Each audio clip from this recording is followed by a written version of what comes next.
Okay, let's take a look at this. Okay, what are some of the causes? Okay, influencing exchange rates. Okay, now one is the foreign demand for countries' exports. Okay, so basically in this bullet point here, when the demand for a country's exports increases, okay, its currency appreciates. Why? Because you want to buy their goods, right? And you have to pay it in the currency. Okay, so back in when I was younger, people loved Japanese goods, even now, right? So therefore, people TVs, kind of fashion, kind of like these trendy bags, people need to pay in yen. Okay, so therefore they will demand more yen. Okay, domestic demand for imports. Okay, as a country's imports increases, its countries depreciates. Okay, this is basically a flip side of the first point. As people are buying more of those countries' exports, which means that I'm importing more, okay, my currency will depreciate because I'm supplying my currency out because I need to exchange it for the current foreign currency to buy those foreign goods.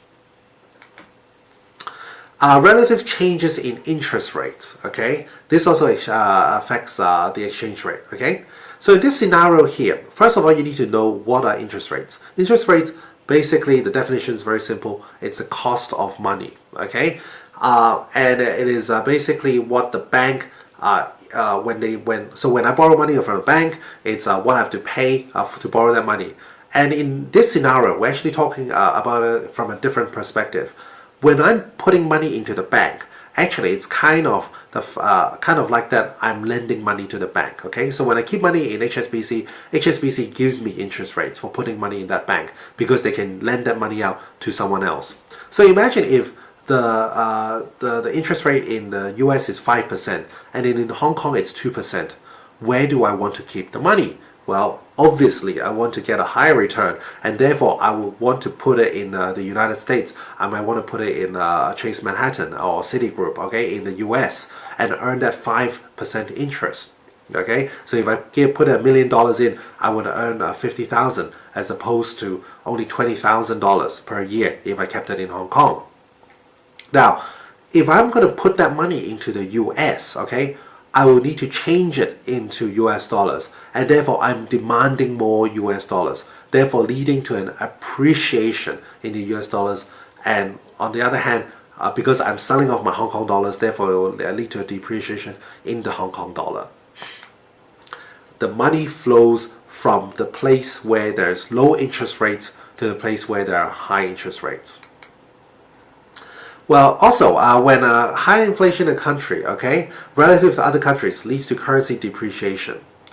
Imagine if the inflation rate, okay, first of all, the inflation rate, you should be familiar with this. This is the sustained increase in the general price levels, okay? So if prices are increasing at 8%, a rate of 8% in Canada, which is very high, okay, and in Mexico, it's only 2%. Prices are increasing in Canada, okay, which means that stuff is going to be more expensive.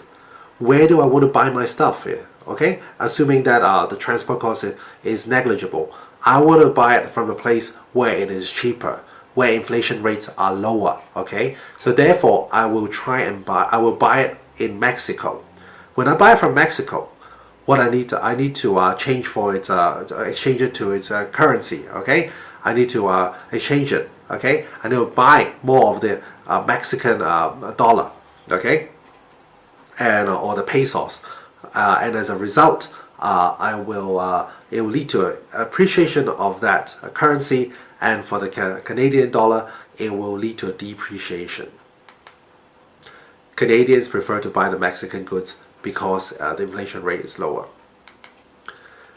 Also, investment from abroad. Okay, an increase in foreign investment from abroad results in the currency appreciation.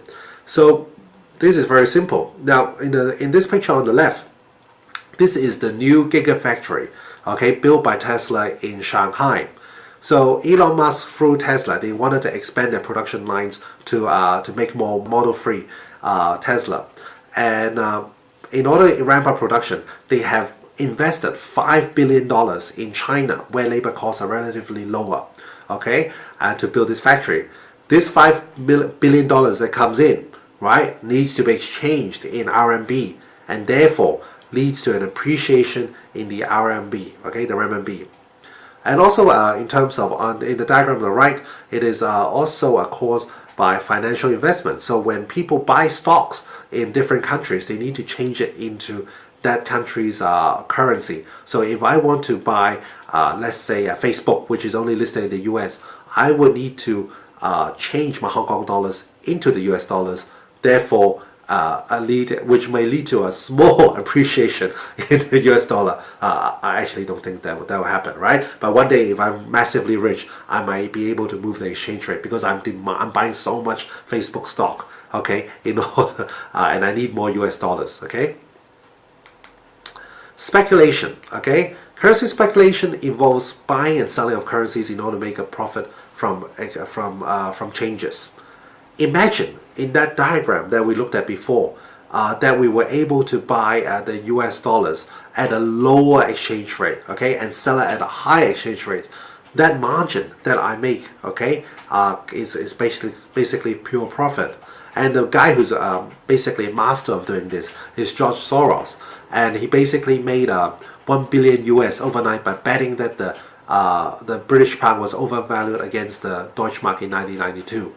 Someday I might make a video about this, but it's basically by buying and selling currencies in the hope of making a profit.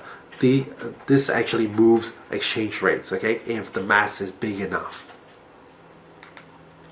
And also using central banks using their currency reserves, okay. So in this diagram here, this is this picture here, this is the Bank of England, okay.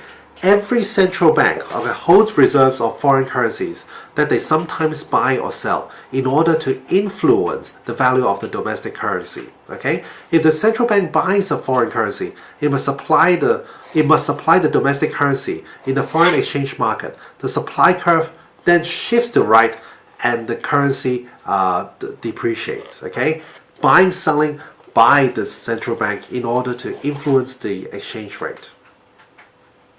Now let's look at the fixed exchange rate system. Okay, these exchange rates, as we have mentioned just now, the value of the currency is fixed to the value of another currency. Okay, so the exchange rates are fixed by the central bank of each country and are not permitted to change in response to changes in currency supply and demand. Okay, and the market forces of demand and supply are manipulated, okay, by the central bank in order to achieve that fixture. Okay. Now, a very famous example, of course, being in Hong Kong, is the Hong Kong dollar, which is in effect fixed to the US dollars. Actually, it's fixed to a band in the value of the US dollars. But just for example, and indeed this was true for many years, that the value of the US dollar is fixed at 7.8 Hong Kong dollars.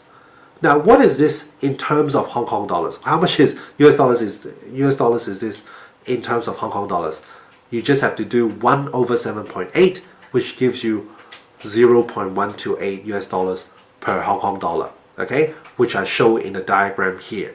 So the market equilibrium is at point A, where the quantity of Hong Kong dollar is at Q1, and the equilibrium price is 0.128 US dollars per Hong Kong dollar.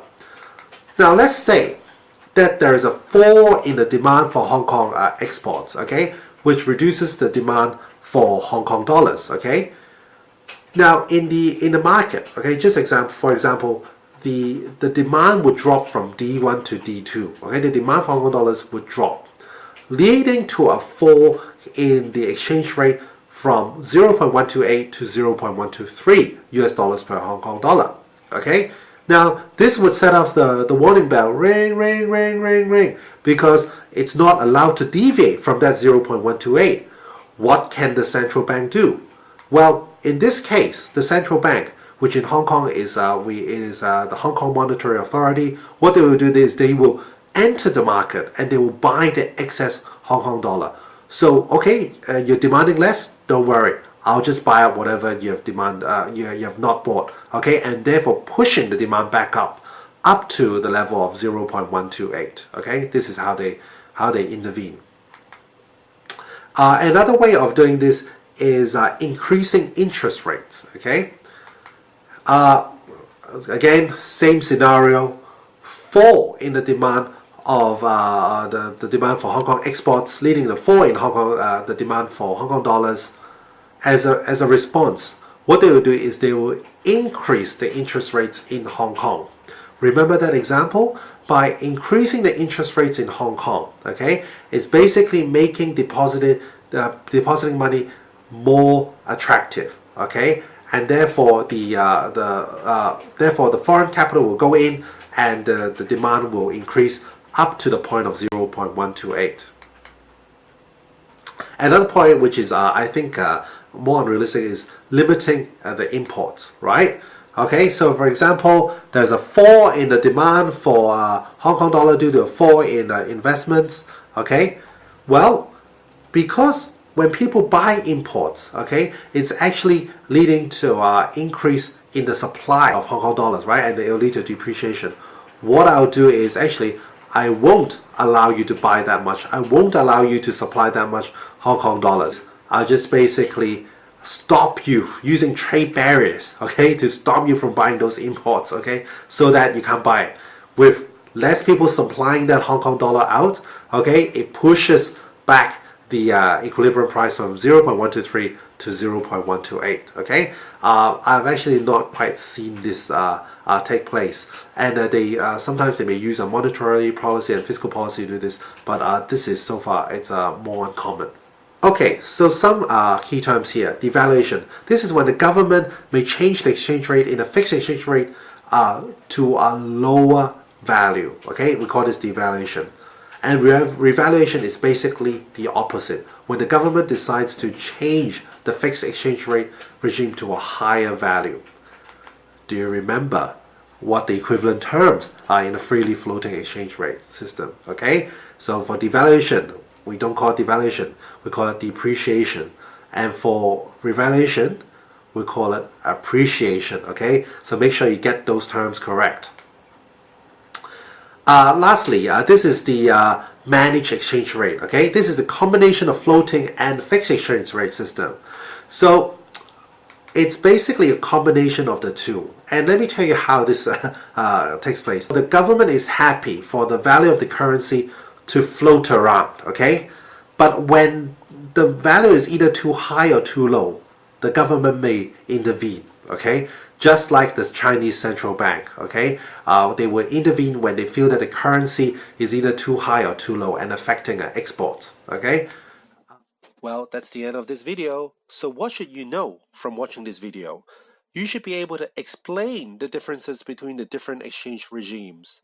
You should be able to draw the diagrams for freely floating and fixed exchange rate regimes.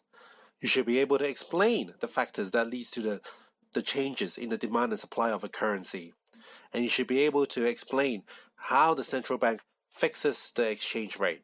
So if you liked this video, which I'm sure you did, please click subscribe and like. Until next time, bye bye.